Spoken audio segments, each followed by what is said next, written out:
অঞ্জলি আরতি ও পূজা অর্চনার মধ্য দিয়ে দেবী দুর্গাকে কৈলাসের পথে বিদায় জানিয়ে শেষ হয়েছে দুর্গাপূজা।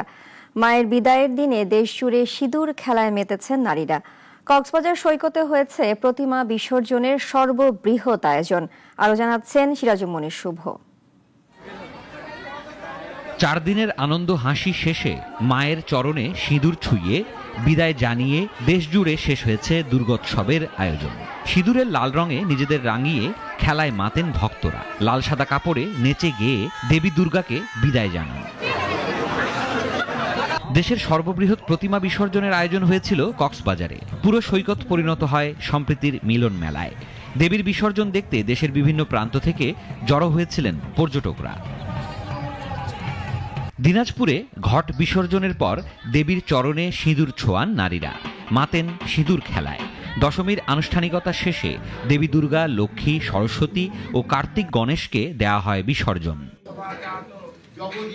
ময়মনসিংহে 5 দিনব্যাপী শারদীয় উৎসবের সমাপ্তি হয়েছে মায়ের বিসর্জনের মধ্য দিয়ে। মনে বিষাদ নিয়েই দুর্গাকে বিদায় জানান ভক্তরা। মন্দিরে মন্দিরে হয়েছে সিঁদুর খেলা। দেবীর বিদায়ের আগে নওগাঁয়েও সিঁদুর খেলার উৎসব হয়। ঢাকের বাদ্যে পরিবেশ হয়ে ওঠে আনন্দমুখর। সন্ধ্যায় প্রতিমা বিসর্জনের মধ্য দিয়ে শেষ হয় দুর্গাপূজার আনুষ্ঠানিকতা। বিজয়া দশমীতে প্রতিমা বিসর্জন শেষ করেছেন হবিগঞ্জের সনাতন ধর্মাবলম্বীরা। শহর কিংবা গ্রাম, সব জায়গায় মণ্ডপে মণ্ডপে সিঁদুর খেলায় মাতেন সমবয়সী নারীরা। নেত্রকোনায় 517 মণ্ডপে হয়েছে মাকে বিদায় দেওয়ার আয়োজন। শাস্ত্রমতে দেবী দুর্গা দোলায় চড়ে মত্ত ছেড়ে কৈলাসে ফিরেছেন। এছাড়া খাগড়াছড়িতে বাধা ও ষড়যন্ত্র উপেক্ষা করে শান্তিপূর্ণ ও উৎসবমুখর পরিবেশে শারদীয় দুর্গোৎসব পালিত হয়েছে।